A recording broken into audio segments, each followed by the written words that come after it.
میں بے حد ڈر گئی تھی کہ کہیں دونوں کی بحث ہی نہ شروع ہو جائے۔ میں نے آرزو سے کہا کہ کھانا لگا دو، ہم کچن میں چلتے ہیں، کھانا لگاتے ہیں۔ میں چاہتی تھی کہ بات یہیں پہ ختم ہو جائے، لیکن احتشام بھائی کہنے لگے کھانا بھی کھا لیں گے، پہلے میں تمہیں یہ بتاتا ہوں کہ ہم لوگ دبئی میں کہاں کہاں گئے اور کتنا انجوائے کیا۔ پھر وہ اپنا موبائل لے کے میرے برابر میں بیٹھ گئے۔ میں کچھ پیچھے ہٹ کے داؤد کے ساتھ لگ چکی تھی۔ وہ کہنے لگے یہ دیکھو۔ انہوں نے مجھے وہی ویڈیو دکھائی۔ کہنے لگے دیکھ رہی ہو ٹک ٹاک پہ کتنے لوگوں نے اسے پسند کیا ہے۔ ارے ہم تو وہ ہیں جو سامنے والے کو محبت کرنا سکھا دیتے ہیں، تم لوگوں کی طرح بور تھوڑی ہیں۔ ایک بھی تصویر تم لوگوں نے ہمیں نہیں بھیجی اپنے ہنی مون کی، مجھے تو لگتا ہے جیسے تم لوگوں نے ہنی مون منایا ہی نہیں ہے۔ داؤد کہنے لگا مجھے زیادہ شو آف کرنے کی عادت نہیں ہے، اور نہ ہی مجھے میاں بیوی کے مابین ہونے والے تعلق کو سب کو دکھانے کی خواہش ہے۔ ہم خوش ہیں اور ہمارے خیال سے یہ کافی ہے۔ احتشام کہنے لگا اچھا تو تمہیں لگتا ہے کہ حالات تمہارے ساتھ خوش ہے، لیکن مجھے تو وہ خوش کم اور ڈری سہمی زیادہ لگ رہی ہے۔ میں احتشام بھائی کی بات سن کے کافی زیادہ گھبرا گئی تھی۔ میں نے کہا نہیں، میں بہت خوش ہوں، آپ کیسی باتیں لے کے بیٹھ گئے؟ میں نے بات کو سنبھالنے کی کوشش کی۔ احتشام کہنے لگا ہاں وہ تو تمہاری شکل سے لگ رہا ہے کہ تم کتنی خوش ہو۔ میں جانتی تھی کہ داؤد اس وقت بہت غصے میں بیٹھا ہے۔ وہ کہنے لگا میں آپ کی بات کا مطلب نہیں سمجھا۔ احتشام کہنے لگا سیدھا سا مطلب ہے، زبردستی تم نے اسے پابندیوں میں ڈال رکھا ہے، دین کے نام پہ اسے یوں چھپا رہے ہو جیسے پتہ نہیں کیا۔ ارے اسے آزاد ماحول میں سانس لینے کا پورا حق ہے، اسے سانس لینے دو۔ یہ سن کے آرزو میرے برابر میں آ کے بیٹھ گئی۔ میرے ہاتھ پاؤں اس وقت ٹھنڈے پڑ چکے تھے۔ میں داؤد کا ایک روپ دیکھ چکی تھی، دوبارہ نہیں دیکھنا چاہتی تھی۔ احتشام کی والدہ کہنے لگی تو اور کیا، تم نے تو ہماری بچی کو پتہ نہیں کیا بنا کے رکھ دیا، توبہ ہے۔ داؤد کہنے لگا آنٹی آپ برا مت مانیے گا، لیکن کیا آپ اپنے سونے اور چاندی کی چیزیں سامنے ٹیبل پہ رکھ دیتی ہیں؟ وہ کہنے لگی نہیں، قیمتی چیزوں کو تو ہمیشہ لاکر میں رکھا جاتا۔ وہ کہنے لگا بس میرے لیے میری بیوی بہت زیادہ قیمتی ہے، میں اسے چھپا کے رکھنا چاہتا ہوں، اور مجھے نہیں لگتا کہ اس میں کوئی بری بات ہے، اور جب حالہ کو اعتراض نہیں ہے تو میرے خیال سے کسی اور کو بھی نہیں ہونا چاہیے۔ احتشام بھائی کہنے لگے نہیں، مجھے تو اس کے چہرے کو دیکھ کے یہ نہیں لگ رہا کہ یہ سب کچھ اس نے اپنی خوشی سے پہنا ہوا ہے، مجھے تو لگتا ہے یہ سانس بھی تمہاری مرضی سے لیتی ہے۔ میں نے کہا آپ کیا باتیں کر رہے ہیں، میں نے کب آپ سے ایسا کچھ کہا ہے؟ احتشام کہنے لگا تم چپ رہو، مجھے بات کرنے دو۔ کیا ہمیں نظر نہیں آتا شادی کو بس چند ہفتے ہوئے ہیں اور تمہاری پوری کی پوری شخصیت بدل کے رہ گئی ہے؟ مجھے اچھی طرح یاد ہے جب میری منگنی آرزو سے ہوئی تھی تو تم میرے پاس بیٹھتی تھیں، ہنسی مذاق کرتی تھیں، لیکن ایسا لگتا ہے جیسے اب تمہاری ہنسی کو کسی نے ختم کر دیا ہو۔ تم ہر وقت داؤد کو دیکھتی ہو، بات نہیں کرتی ہو، ہنستی مسکراتی نہیں ہو۔ پتہ نہیں احتشام بات کو کس طرف لے کے جا رہے تھے، مجھے بہت ڈر لگ رہا تھا، میرے ہاتھ کپ کپانے لگے۔ میں بے تحاشا نروس تھی۔ جب آرزو نے میرا ہاتھ پکڑا، کہنے لگی حالہ کیا بات ہے، تمہارے ہاتھ اتنے ٹھنڈے کیوں پڑ گئے ہیں؟ کیا ہوا ہے تمہیں، کیوں اتنی پریشان ہو رہی ہو؟ کیا داؤد نے کچھ کہا ہے؟ داؤد مجھے یوں دیکھ رہا تھا جیسے میں نے آرزو سے نہ جانے کیا کیا باتیں کی ہیں۔ میں اپنی کیفیت کو سنبھال نہیں پا رہی تھی، پتہ نہیں کیوں مجھے بہت ڈر لگ رہا تھا، میں بے حد نروس تھی۔ میں نے کہا میں گھر جانا چاہتی ہوں، داؤد اٹھے چلتے ہیں۔ مجھے بات کو سنبھالنے کا کوئی اور طریقہ سمجھ میں نہیں آیا۔ احتشام کہنے لگا کیا ہو گیا بھائی تمہیں، میں نے ایسا کیا کہہ دیا داؤد کو، کیا وہ گھر جا کے تم پہ چیخے گا، چلائے گا؟ داؤد فوراً سے کھڑا ہو گیا۔ وہ کہنے لگا یہ آپ کس قسم کی باتیں کر رہے ہیں، اور حالہ تم سے کیا زبردستی کی ہے میں نے، تم نے میرے بارے میں کیا بتا رکھا ہے سب کو؟ میں حیران تھی، میں نے تو آج تک آرزو سے کوئی بات نہیں کی تھی۔ احتشام بھائی کہنے لگے اسے کیا دھمکا رہے ہو، ادھر مجھ سے بات کرو۔ احتشام نے داؤد کے کندھے پہ ہاتھ رکھا تھا، لیکن اسی وقت داؤد نے اپنے کندھے سے اس کا ہاتھ بری طرح سے جھٹک کے پیچھے کیا۔ وہ کہنے لگا زبان سنبھال کے بات کرو، مجھے ہاتھ مت لگانا۔ احتشام کہنے لگا او ہو آئی ایم سوری۔ مسٹر داؤد کو شاید بہت غصہ آ گیا۔ دیکھیں، ہم نے اپنی بہن کی شادی آپ سے کر کے اس کی سودے بازی نہیں کی، یا اسے آپ کا زر خرید غلام نہیں بنایا کہ جو آپ کہیں گے وہ آپ کے حکم کی تعمیل کرے گی۔ میری آنکھوں سے آنسو بہنے لگے، میں کانپ رہی تھی۔ وہ کہنے لگا آپ سے کس نے کہا ہے کہ میں نے اسے غلام بنا کے رکھا ہے؟ حالہ کیا ظلم کرتا ہوں میں تم پہ؟ میں نے ایسا کیا کیا ہے؟ وہ بڑے غصے سے مجھ سے پوچھ رہا تھا۔ میں نفی میں سر ہلا رہی تھی۔ میں نے کہا میں نے کسی سے کچھ نہیں کہا۔ آرزو کہنے لگی تم کچھ نہیں کہتی تو کیا ہمیں نظر نہیں آتا؟ تم ایسی تو نہیں تھی جیسی اب ہو گئی ہو۔ داؤد کہنے لگا کیسی ہو گئی ہے؟ کیا ہو گیا اسے؟ مجھے تو سمجھ نہیں آ رہا آپ لوگ باتیں کس قسم کی کر رہے ہیں۔ کیا آپ نے مجھے یوں ذلیل کرنے کے لیے اپنے گھر پہ بلایا تھا؟ اگر آپ کو لگتا ہے کہ میں نے اس کے ساتھ کچھ زیادتی کی ہے تو بے شک اسے اپنے پاس رکھ لے، مجھے کوئی فرق نہیں پڑتا۔ لیکن میں داؤد کے ساتھ کھڑی ہو گئی۔ میں نے کہا مجھے یہاں نہیں رکنا، مجھے آپ کے ساتھ ہی جانا ہے۔ احتشام کہنے لگا خدا کے لیے اسے کھلی ہوا میں سانس لینے کی اجازت دے دو، میں تمہاری منت کرتا ہوں۔ یہ کہتے ہوئے احتشام بھائی نے اپنے دونوں ہاتھ جوڑے۔ داؤد کہنے لگا اگر کھلی ہوا میں سانس لینے کا مطلب یہ ٹک ٹاک ویڈیو ہے تو میں ایسی کوئی اجازت نہیں دے سکتا۔ اگر کھلی ہوا میں سانس لینے کا مطلب یہ ہے کہ تم میری بیوی سے بے تکلف ہو، وہ تمہارے قریب آئے، تم اس کی کمر پہ ہاتھ رکھ کے ڈانس کرو، تو میں ایسی کوئی اجازت بھی اسے نہیں دے سکتا۔ اگر کھلی ہوا میں سانس لینے کا مطلب یہ ہے کہ تم میری بیوی کی بے باک تعریف کرو اور میں چپ چاپ سن لوں اور اسے روکوں نہ، تو میں اس بات کی اجازت حالہ کو نہیں دے سکتا۔ آخری جملہ اس نے چبا چبا کے احتشام بھائی کی آنکھوں میں آنکھیں ڈال کے کہا تھا۔ احتشام کہنے لگا تمہاری سوچ ہی چھوٹی اور گھٹیا ہے، ہم اتنی چھوٹی سوچ کے مالک نہیں ہیں داؤد صاحب۔ وہ کہنے لگا تمہاری سوچ کو میں اچھے طریقے سے سمجھ چکا ہوں، تمہاری سوچ تمہیں مبارک ہو۔ آئندہ میرے اور میری بیوی کے معاملے میں تم نے بات کرنے کی کوشش کی تو تمہارا منہ میں توڑ کے رکھ دوں گا۔ داؤد نے غصے سے یہ بات کہی تھی۔ احتشام کہنے لگا کیا کہا تم نے؟ کس کا منہ توڑو گے؟ وہ آگے کی جانب بڑھا۔ داؤد بھی اپنی جگہ پہ کھڑا رہا، 1 انچ بھی پیچھے نہیں ہٹا۔ آرزو دونوں کے بیچ میں آ گئی۔ وہ کہنے لگی احتشام کیا ہو گیا ہے؟ وہ مہمان ہے ہمارے گھر پہ۔ وہ کہنے لگا مہمان ہے تو مہمانوں کی طرح رہیں۔ اگر یہ سمجھتا ہے کہ یہ جو مرضی چاہے حالہ کے ساتھ کرے گا اور اسے کوئی پوچھے گا نہیں تو یہ کسی بہت بڑی غلط فہمی کا شکار ہے۔ داؤد نے آرزو سے کہا آپ پیچھے ہٹیں، مجھے اس سے بات کر لینے دیں کہ آخر میری بیوی اس کی لگتی کیا ہے، اسے کس بات کی تکلیف ہے، مجھے بھی تو پتہ چلے اسے حالہ کی اتنی فکر کیوں ہے۔ جب تک یہ مجھے اس بات کا جواب نہیں دے دیتا میں یہاں سے نہیں جاؤں گا۔ آرزو آپ پیچھے ہٹیں، مجھے بات کر لینے دیں اس سے۔ احتشام بھی جذبات میں آگے بڑھا، لیکن آرزو اسے پیچھے کر کے کہنے لگی آپ کمرے میں جائیں، ہو کیا گیا ہے آپ دونوں کو؟ میں نے داؤد کا ہاتھ پکڑا، میں نے کہا داؤد چلے یہاں سے، لیکن اس نے ایک جھٹکے سے اپنا ہاتھ اٹھایا، پھر اپنی انگلی اٹھا کے مجھے تنبیہ کرنے لگا، کہنے لگا ایک لفظ بھی مت بولنا، تمہیں تو میں گھر جا کے پوچھوں گا، ابھی مجھے اس سے بات کر لینے دو۔ لیکن تب تک آرزو احتشام کو کمرے میں لے جا کے دروازہ بند کر چکی تھی۔ آرزو کی ساس ہکا بکا یہ سب کچھ دیکھ رہی تھی، اس کی بہن بھی خاموشی سے صوفے پہ بیٹھی تھی۔ میں نے کہا داؤد چلے یہاں سے۔ وہ کہنے لگا بلاؤ اسے باہر، اسے کیا تکلیف ہے تمہاری؟ اتنی کیوں فکر ستاتی رہتی ہے اسے تمہاری؟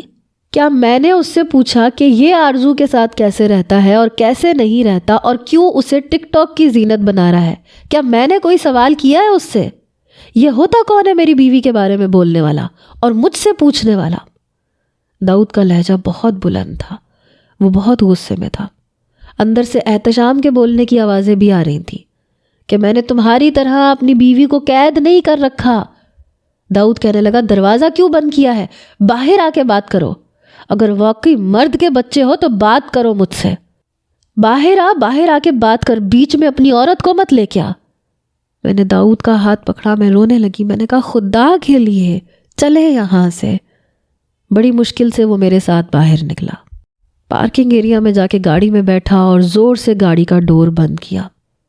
میں سمجھ نہیں پا رہی تھی کہ یہ سب ہوا کیا ہے اور کیوں ہوا ہے۔ بڑی تیزی سے اس نے گاڑی مین روڈ پہ دوڑائی، ماتھے پہ بل ڈالے، گاڑی یوں چلا رہا تھا جیسے ہوا میں اڑا رہا ہو۔ میں نے کہا پلیز گاڑی آہستہ چلائیں، کہیں لگ جائے گی۔ وہ کہنے لگا شٹ اپ۔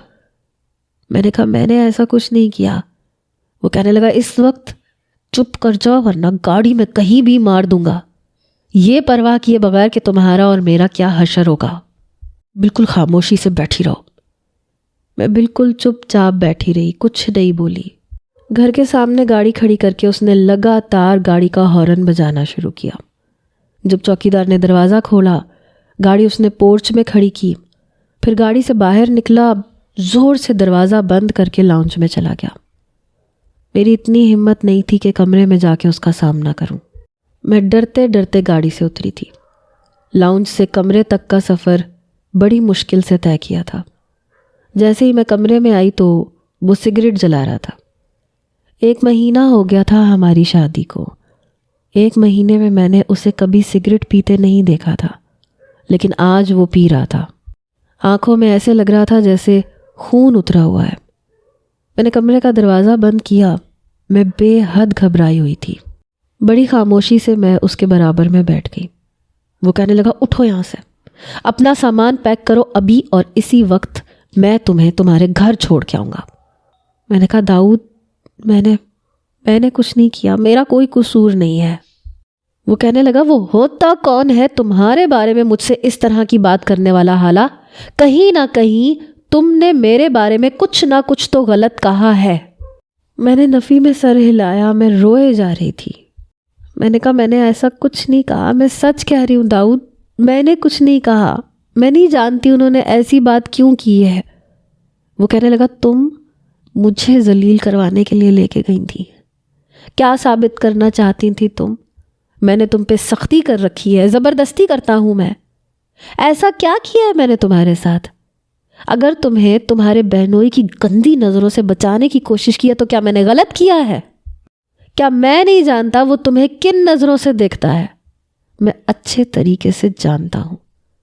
تم میرے ساتھ ہنی مون پہ گئی تھی، کیا میں نے تم سے برقع پہننے کے لیے کہا تھا؟ میں نے نفی میں سر ہلایا۔ وہ کہنے لگا تم میرے ساتھ شادیوں میں جاتی ہو، دعوتوں پہ جاتی ہو، کیا میں تمہیں برقع پہنا کے لے کے جاتا ہوں؟ میں تمہیں وہاں برقع پہنا کے لے کے جاتا ہوں جہاں ضروری سمجھتا ہوں۔ مرد کا کام عورت کو تحفظ دینا ہے، اور اگر وہ اسے تحفظ نہ دے سکے تو لعنت ہے مرد کی مردانگی پہ۔ دیکھو میں تمہارے ساتھ کوئی زبردستی نہیں کر رہا، تم واپس جانا چاہتی ہو جا سکتی ہو، میں تمہیں روکوں گا نہیں، لیکن اگر میرے ساتھ رہنا چاہتی ہو تو آج کے بعد نہ تم آرزو سے ملو گی نہ احتشام سے۔ اس وقت وہ بہت غصے میں تھا، میں اسے کچھ بھی کہنا نہیں چاہتی تھی۔ میں نے کہا مجھے کہیں نہیں جانا، مجھے آپ کے پاس رہنا ہے۔ کہنے لگا میرے لیے ٹھنڈا گلاس پانی کا لے کے آؤ۔ میں جلدی سے کمرے سے باہر گئی، اس کے لیے ٹھنڈا پانی لے کے آئی۔ اس نے پانی پیا، پھر اپنا آرام دہ لباس پہن کے لیٹ گیا۔ میں بھی چپ چپ سی تھی۔ چند روز بعد اس کا موڈ بحال ہو چکا تھا۔ میرے فون پہ آرزو کی کالز آ رہی تھیں لیکن میں نے نہیں اٹھائی۔ پتہ نہیں احتشام بھائی نے یہ سب تماشا کیوں لگایا تھا۔ میں نے تو ایسا کچھ بھی نہیں کہا تھا ان سے، اور آرزو نے بھی ان کا ساتھ دیا تھا۔ بہرحال 15 دن گزرے جب میری والدہ کا فون آیا کہ ان کی طبیعت کچھ ٹھیک نہیں ہے۔ جب میں نے داؤد سے کہا تو کہنے لگا تم ڈرائیور کے ساتھ چلی جاؤ، مجھے کچھ ضروری کام ہے، میں نہیں آ سکتا۔ میں جانتی تھی کہ وہ نہیں جائیں گے، اس لیے میں ڈرائیور کے ساتھ چلی گئی۔ میں جب اپنی والدہ سے ملنے گئی تو آرزو وہاں پہلے سے موجود تھی، احتشام بھائی بھی تھے۔ مجھے دیکھ کے کہنے لگے آیا نہیں تمہارا شوہر؟ کیا تمہاری ماں سے اس کا کوئی رشتہ نہیں ہے؟ میں نے کہا احتشام بھائی آپ کو ہوا کیا ہے؟ آپ کس قسم کی باتیں کرنے لگے ہیں؟ میں داؤد کے ساتھ بہت خوش ہوں. آپ سے کس نے کہا ہے کہ اس نے میرے ساتھ کوئی زبردستی کی ہے؟ مجھے اچھا لگتا ہے اپنے شوہر کی بات ماننا. وہ کہنے لگے سب سمجھتا ہوں میں. وہ تمہارا برین واش کر رہا ہے، تمہیں اپنا غلام بنانا چاہتا ہے، اور میں حیران ہوں کہ تم جیسی پڑھی لکھی لڑکی، عقل اور شعور رکھنے والی لڑکی، بجائے اس کے کہ غلط بات پہ اسے سمجھائے تم اس کا ساتھ دے رہی ہو. میں نے کہا پلیز آپ کیوں بات کو غلط طرف لے کے جا رہے ہیں؟ میں نے کسی سے کوئی شکایت نہیں کی. آرزو کہنے لگی تم تو صدا کی اللہ میاں کی گائے ہو، جس نے جو کہا بس چپ چاپ مان لیا. ارے ہم تمہارے اپنے ہیں، تمہاری شکل دیکھ کے جان سکتے ہیں کہ تم کتنی خوش ہو. میں نے کہا آرزو تمہیں کیا ہو گیا ہے؟ میں خوش ہوں، میں اپنے چہرے پہ لکھ کے نہیں بتا سکتی، بس مجھے لڑائی جھگڑوں سے ڈر لگتا ہے. اور داؤد غصے کے تھوڑے سے تیز ہیں بس، لیکن میرے ساتھ ان کا رویہ کبھی بھی برا نہیں ہوا. وہ میرا بہت خیال رکھتے ہیں. ہاں تصویریں کھینچنا انہیں پسند نہیں ہے، اور نہ ہی وہ سب کے سامنے میرے قریب آنے کی کوشش کرتے ہیں. ہر انسان کا اپنا الگ مزاج ہوتا ہے. آرزو کہنے لگی وہ شخص اپنی حد کراس کرنے کی کوشش کر رہا ہے. ہم تمہارے اپنے ہیں.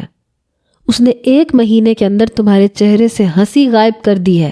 ہر وقت داؤد کا خوف تمہارے سر پہ مسلط رہتا ہے، اور تم کہہ رہی ہو کہ تم خوش ہو. میری والدہ کہنے لگی میں ان ماؤں میں سے نہیں ہوں جو بیٹی کو یہ کہہ کے رخصت کرتی ہیں کہ واپس میکے کی دہلیز پہ مت آنا.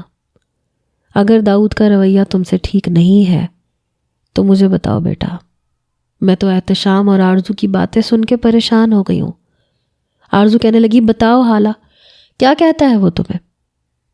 میں نے کہا وہ کہتا ہے کہ تمہارا بہنوئی اچھا انسان نہیں ہے، اس سے دور رہا کرو، اور تمہارے خاندان کی لڑکیوں کو بہنوئیوں کے ساتھ فری ہونے کا شوق ہے، اور مجھے یہ نہیں پسند. اور وہ یہ کہتا ہے کہ اس نے مجھ سے شادی کر کے بہت بڑی غلطی کی ہے. میں رونے لگی. میری باتیں سن کے احتشام کہنے لگا سن لیا آپ نے اماں جی، اس شخص کی باتیں میں پہلے ہی کہہ رہا تھا یہ داؤد مجھے شروع سے ٹھیک نہیں لگتا. چھوٹی سوچ کا مالک. اب آپ کو یقین آ گیا؟ اب تو مجھے بھی یہی لگنے لگا تھا کہ جو کچھ داؤد میرے ساتھ کرتا ہے وہ غلط ہے، زیادتی ہے. احتشام غصے میں تھا. وہ کہنے لگا وہ کبھی بھی نہ تو خود ہمارے گھر کے ماحول میں گھل مل کے رہے گا، نہ وہ حالہ کو آنے دے گا. آپ اپنی بیٹی کو کھو دیں گی اماں جی. احتشام بھائی میری والدہ کو اماں جی ہی کہتے تھے، اور داؤد آنٹی کہتا تھا. ذرا بھی اپنائیت نہیں تھی اس کے اندر. شادی کو 1.5 ماہ ہو گیا تھا، لیکن وہ ایک بار بھی میرے والدین کے پاس نہیں آیا تھا. اور احتشام بھائی ہر ہفتے آرزو کو لے کے آتے تھے. ابھی بھی میری والدہ کی خراب طبیعت کا سن کے بھی نہیں آیا تھا. وہ کیا اہمیت ہے ان کی نظر میں میری؟ کچھ بھی تو نہیں. اور میں کیوں اپنی زندگی اور اپنی شخصیت کو ان کے لیے بدل دوں؟ ان کے رنگ میں کیوں ڈھل جاؤں؟ شاید احتشام بھائی اور آرزو ٹھیک کہتے ہیں. کتنی خوش ہے آرزو احتشام بھائی کے ساتھ. اس پہ کوئی پابندی نہیں. اور میں شاید انہوں نے میرے خوف کا ناجائز فائدہ اٹھایا ہے. وہ جانتے ہیں کہ مجھے ڈر لگتا ہے، چیختے چلاتے مردوں سے میں خوف کھاتی ہوں، اسی لیے وہ مجھ پہ مسلط ہوتے ہیں. مجھے آرزو اور احتشام بھائی کی باتیں ٹھیک لگ رہی تھیں. میری والدہ کہنے لگیں کوئی ضرورت نہیں حالہ تمہیں واپس جانے کی. اگر وہ تمہیں لینے آئے گا تو میں خود اس سے بات کروں گی. وہ ہوتا کون ہے تم پہ بے جا پابندیاں لگانے والا؟ ہمارے دین اسلام نے یہ نہیں سکھایا کہ جبراً اپنے اوپر دین کو مسلط کر لو. اور پردہ تو ویسے بھی دل کا ہوتا ہے. انسان خود اچھا ہو تو سب اچھے ہوتے ہیں. مجھے نہیں پتا تھا کہ داؤد کی سوچ اتنی چھوٹی ہوگی، اور وہ ہمیں ایسا سمجھتا ہے. مجھے تو بہت افسوس ہوا یہ سب کچھ سن کے. احتشام بھائی کہنے لگے چلیں شکر ہے آپ کو احساس تو ہوا. تیسرے دن شام کو فون آیا. میں نے فون اٹھایا. وہ کہنے لگے تمہاری والدہ کی طبیعت کیسی ہے؟ میں نے کہا آپ کو اس سے کیا مطلب؟ آپ نے تو خیریت بھی نہیں پوچھی. وہ کہنے لگے یار 2 دن سے بہت بیزی تھا، سچ میں بالکل ٹائم نہیں تھا۔ میں تمہیں لینے آ جاتا ہوں، ساتھ میں آنٹی کی طبیعت بھی پوچھ لوں گا۔ میں نے کہا نہیں، مجھے ابھی یہیں رہنا ہے امی کے پاس۔ وہ کہنے لگے اچھا کتنے دن رہنا ہے؟ بڑی بےتابی سے پوچھا تھا۔ میں نے کہا جب تک میرا دل چاہے گا میں رہوں گی۔ میری بات پہ ہنسنے لگے، کہنے لگے اچھا یہی تو پوچھ رہا ہوں، کب تک دل چاہے گا، کب تک رہنا چاہتی ہو، مجھے بتا دو تاکہ دل کو کچھ مطمئن کر سکوں۔ میں سوچنے لگی کہ ایسی چکنی چپڑی باتیں کر کے وہ مجھے بے وقوف بنا رہے ہیں۔ میں نے کہا مجھے نہیں پتا، جب تک دل چاہے گا رہوں گی۔ وہ کہنے لگا یہ تو زیادتی ہے، جتنے دن سے کیا مراد ہے تمہاری؟ 2 دن، 4 دن، 6 دن؟ میں نے کہا 1 مہینہ۔ یہ سن کے کہنے لگے یہ کیا بات ہے، اور یہ کس لہجے میں بات کر رہی ہو؟ میں نے کہا کیوں، میں اپنی ماں کے پاس نہیں رہ سکتی؟ داؤد کہنے لگے میں نے کب انکار کیا ہے، لیکن یہ 1 مہینے کا کیا چکر ہے؟ اتنے دن میکے میں کون رہتا ہے؟ میں نے کہا میں رہتی ہوں، مجھے رہنا ہے۔ وہ کہنے لگے حالہ تمہارا لہجہ کچھ الگ سا لگ رہا ہے، کیا بات ہے؟ میں نے کہا کوئی بات نہیں ہے۔ وہ کہنے لگا اگر کوئی بات نہیں ہے تو پھر میں کل تمہیں لینے آ رہا ہوں، تیار رہنا۔ میں نے کہا داؤد میں نے آپ سے کہا ہے کہ مجھے ابھی نہیں لینے آنا۔ وہ کہنے لگا میں کل تمہیں لینے آ رہا ہوں، تیار رہنا۔ یہ کہہ کے فون بند کر دیا۔ میں نے بھی فون سائڈ پہ رکھ دیا۔ میں سوچ چکی تھی کہ میں نہیں جاؤں گی۔ اگلے روز داؤد مجھے لینے آ گیا۔ میری والدہ سے خیریت پوچھنے لگا، لیکن میری والدہ ماتھے پہ بل ڈالے بیٹھی رہی۔ وہ کہنے لگی میں ٹھیک ہوں، لیکن حالہ ابھی یہیں رہے گی میرے پاس۔ داؤد نے میری طرف دیکھا، میں بھی نظریں چرا کے بیٹھی رہی۔ وہ کہنے لگا اب کتنے دن تک؟ میری والدہ کہنے لگی جب تک تم سدھر نہیں جاتے۔ یہ سن کے داؤد نے برجستہ میری والدہ کی طرف دیکھا تھا۔ وہ کہنے لگا آنٹی میں سمجھا نہیں آپ کی بات، ذرا آپ اپنی بات کی وضاحت کریں گی؟ میری والدہ کہنے لگی تم نے سمجھ کیا رکھا ہے ہم لوگوں کو؟ ہم اپنی بیٹیوں کو اچھی تربیت نہیں دیتے۔ میری والدہ کی بات سن کے وہ کہنے لگا کہ میں نے ایسا تو کچھ نہیں کہا۔ پھر میری طرف دیکھنے لگا، لیکن میں نظریں چرائے بیٹھی رہی۔ میری والدہ کہنے لگی تم نے میری بیٹی کو ڈرا دھمکا کے کیوں رکھا ہوا ہے؟ دیکھو میں اپنی بچی کے ساتھ کوئی بھی زیادتی برداشت نہیں کروں گی۔ اس نے ایک تیکھی نظر مجھ پہ ڈالی اور میں اندر سے پھر ڈرنے لگی۔ وہ کہنے لگا میں نے اس سے کیا کہا ہے؟ میری والدہ کہنے لگی میری بیٹی آج کے بعد نہ تو عبایا پہنے گی اور نہ نقاب کرے گی، اور نہ تم اس پہ کوئی ایسی پابندیاں لگاؤ گے۔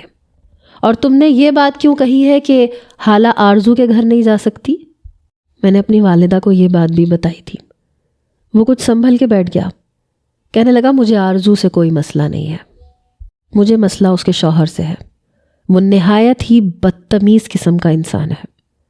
میری والدہ کہنے لگی احتشام بہت اچھا ہے، اس کے ہوتے ہوئے مجھے کبھی بیٹے کی کمی محسوس نہیں ہوئی۔ تم نے تو کبھی خیریت پوچھنے کی بھی زحمت نہیں کی داؤد۔ داؤد کہنے لگا میں 2 دن سے بہت مصروف تھا اور میں حالہ کو کہہ چکا تھا، اور یہاں میں حالہ کو لینے ہی نہیں آیا تھا، آپ کی خیریت بھی پوچھنے آیا تھا۔ میری والدہ کہنے لگی بس بس رہنے دو، میرے ساتھ بہانے مت بناؤ۔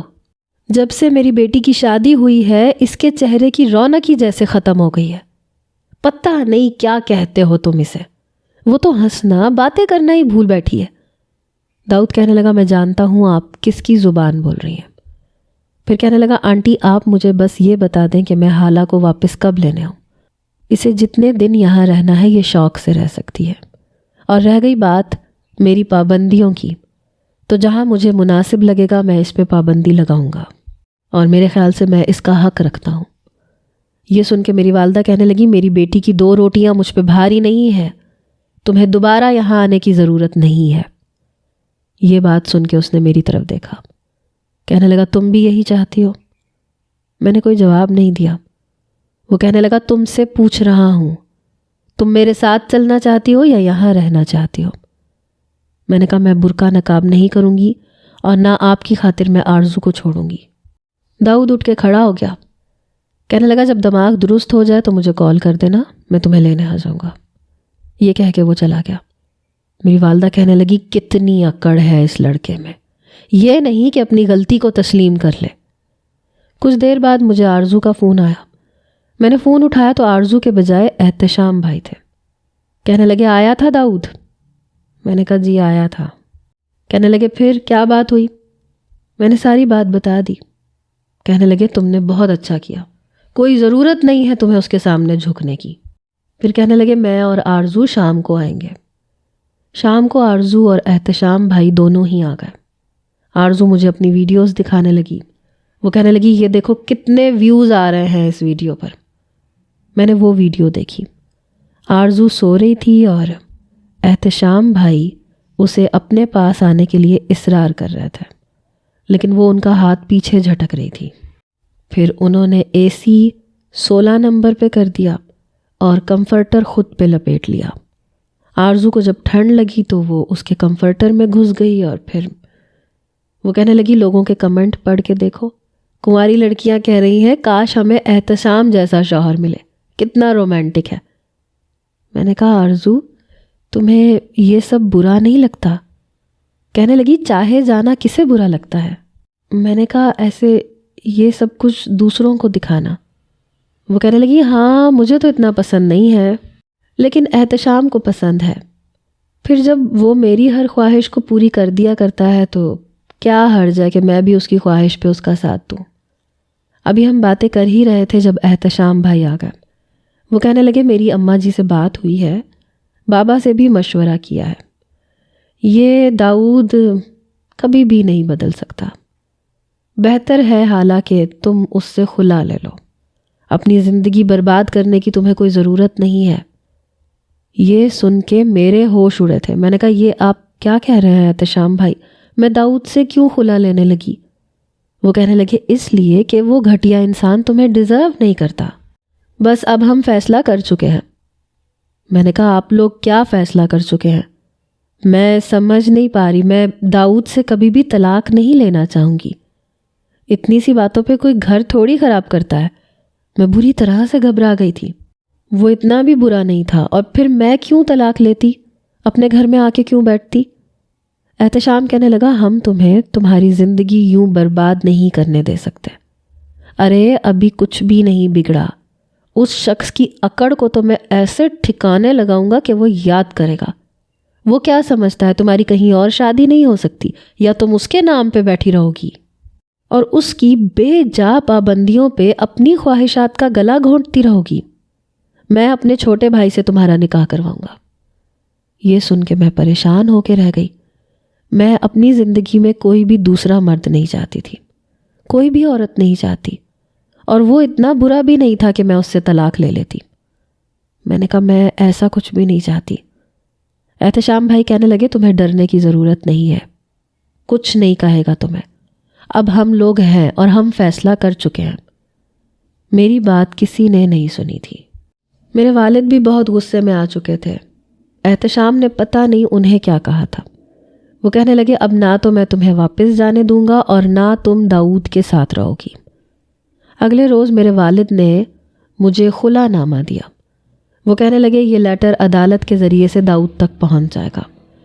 میرے والد نے مجھ سے سائن کروائے اور نوٹس داؤد کو بھیج دیا. اسی دن داؤد کی کال آئی اور میرا دل زور زور سے دھڑکا. میں نے فون نہیں اٹھایا. اس کی بہت سی کالز آئیں، میسیجز آئے کہ حالہ فون اٹھاؤ مجھے تم سے بات کرنی ہے، لیکن میں نے فون نہیں اٹھایا. میری ساس کی بہت کالز آئیں لیکن میں نے کسی سے بات نہیں کی. شام کو داؤد اپنی والدہ کے ساتھ آ گیا. میرے والدین ڈرائنگ روم میں بیٹھے تھے. وہ کہنے لگا مجھے حالہ سے بات کرنی ہے. میرے والد کہنے لگے وہ تمہاری کچھ نہیں لگتی، تمہیں خلا کا نوٹس ہم لوگ بھیج چکے ہیں، اس لیے جو بات کرنی ہے عدالت میں جا کے کرنا. میری ساس کہنے لگی بھائی صاحب ایسا بھی کیا ہو گیا، ذرا ذرا سی بات پہ یوں گھروں کو توڑا نہیں جاتا. مجھے نہیں یاد کہ میں نے حالہ سے کبھی بھی ایسی کوئی بات کی جو مجھے نہیں کرنی چاہیے تھی. میرے والد کہنے لگے لیکن آپ کا بیٹا تو کرتا ہے نا، اسے ڈراتا ہے، دھمکاتا ہے. ہمیں نہیں پتا تھا کہ آپ کا بیٹا اتنی چھوٹی سوچ کا مالک ہوگا، ورنہ ہم کبھی بھی نہ کرتے شادی.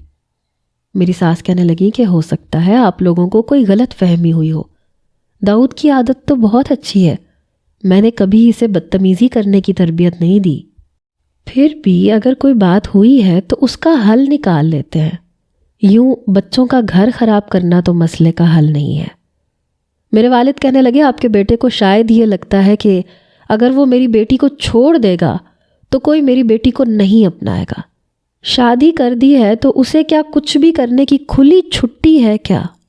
جو کچھ آپ کے بیٹے نے کیا وہ غلط ہے، پوچھے اپنے بیٹے سے۔ اس نے حالہ کو منع نہیں کیا کہ یہ آرزو سے نہیں ملے گی۔ داؤد کہنے لگا میں نے وجہ بھی بتائی ہے۔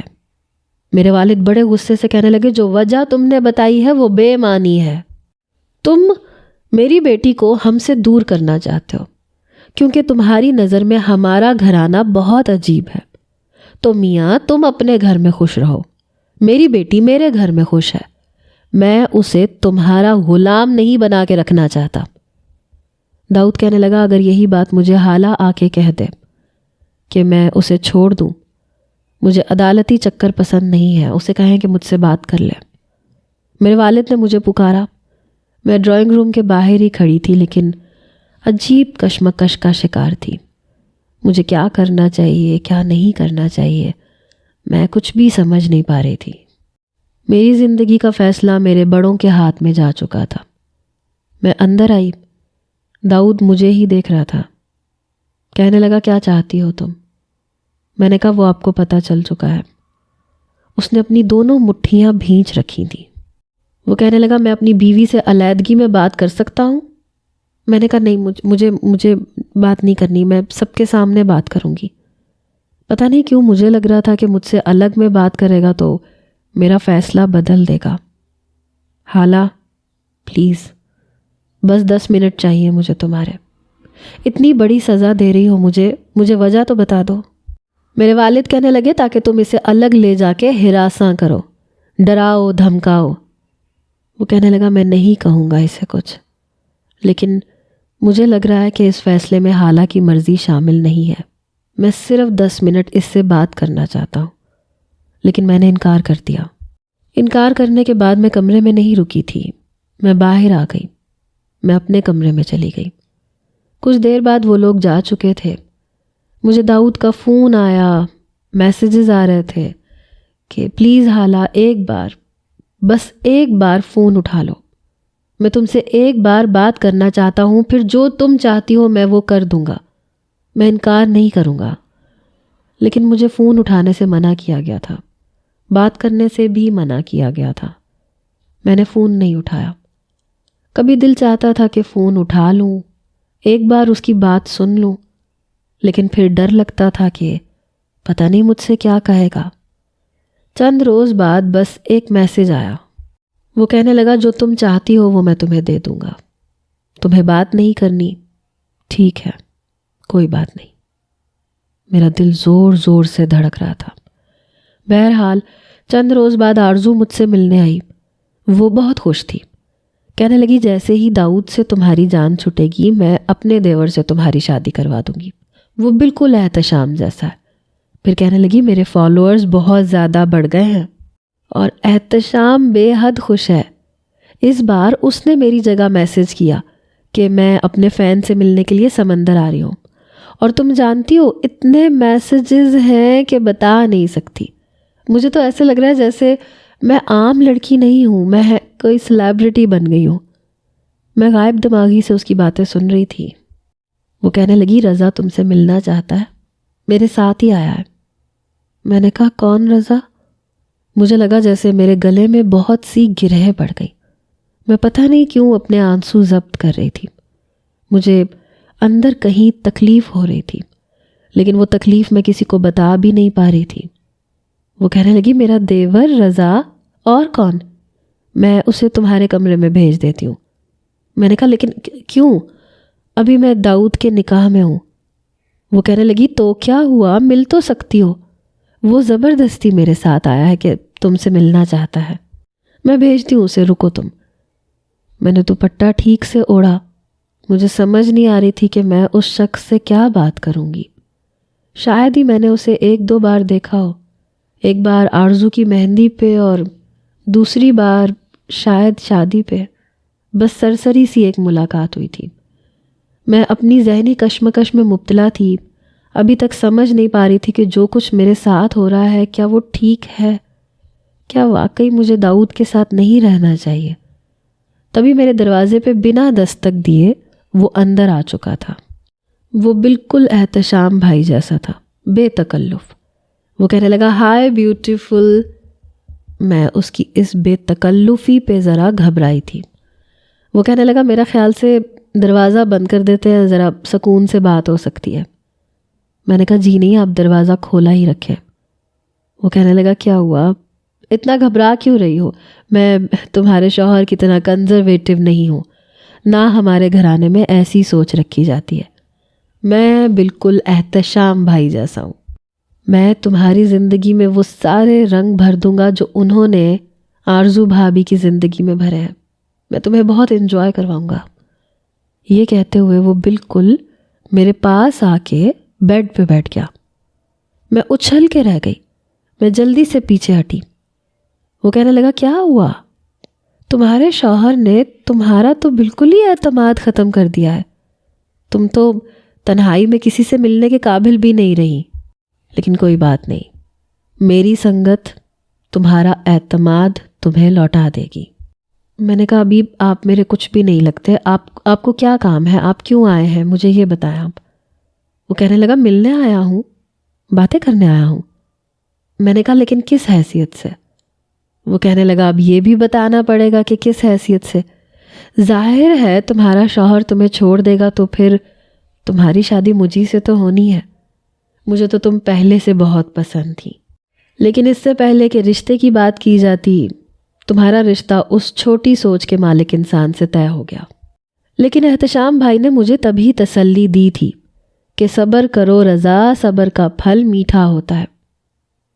میں تو اس کی یہ بات سن کے اور بھی حیران ہوئی تھی۔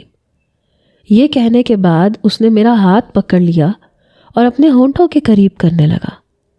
بے ساختہ میں کھڑی ہوئی اپنا ہاتھ میں نے اس کے ہاتھ سے چھینا۔ میں نے کہا آپ میرے کمرے سے جا سکتے ہیں۔ ایسا بھی کیا ہو گیا، کم آن۔ مجھے بہت برا لگ رہا تھا۔ میں نے کہا آپ یہاں سے جا سکتے ہیں پلیز، میرے سر میں بہت درد ہے۔ وہ کہنے لگا اچھا کوئی بات نہیں، میں چلا جاتا ہوں۔ یہ کہہ کے وہ کمرے سے چلا گیا اور میں پھوٹ پھوٹ کے رونے لگی۔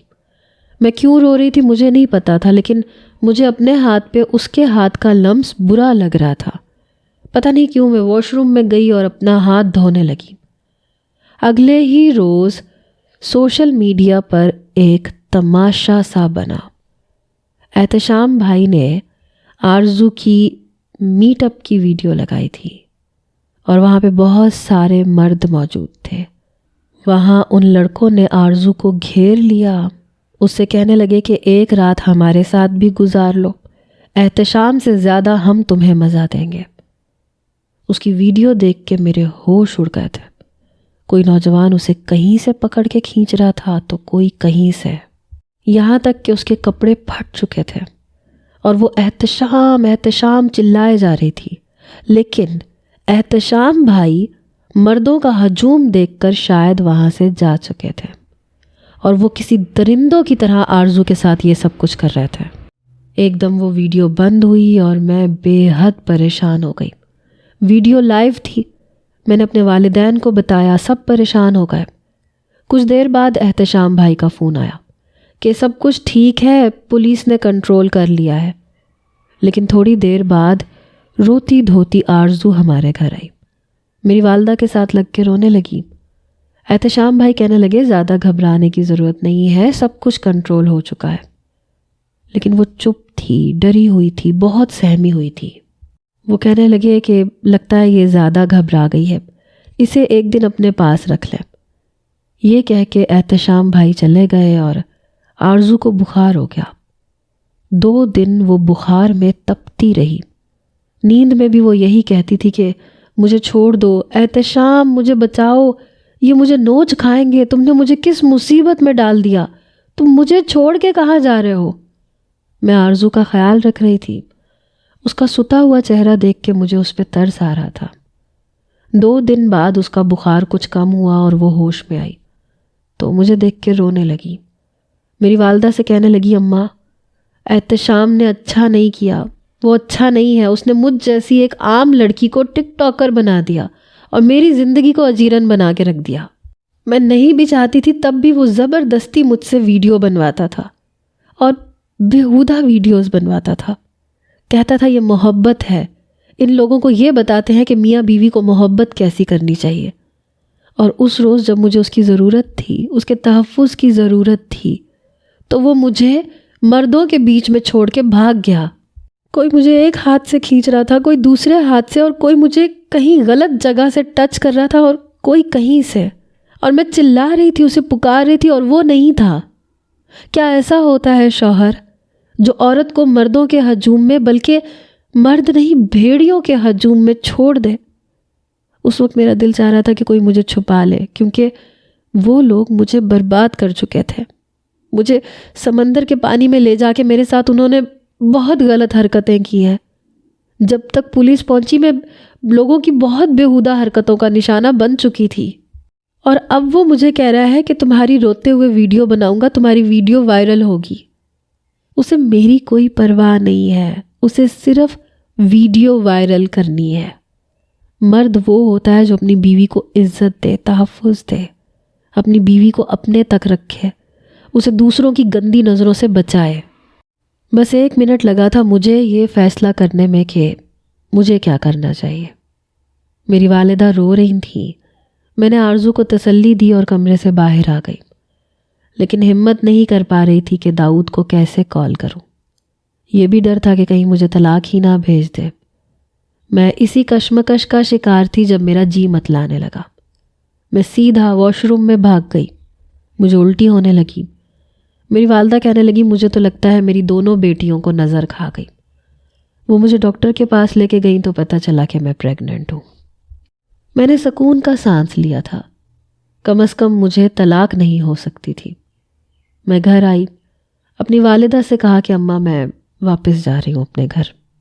میرا داؤد بہت اچھا ہے، جو لوگوں کی غلیظ نظروں سے مجھے بچاتا ہے۔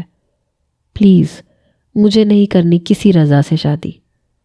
میری والدہ چپ چاپ نظریں چرائے ہوئے تھیں۔ وہ سمجھ گئی تھی کہ کون صحیح ہے اور کون غلط ہے۔ میں نے داؤد کو فون کیا۔ 3 بیلوں کے بعد اس نے فون اٹھایا۔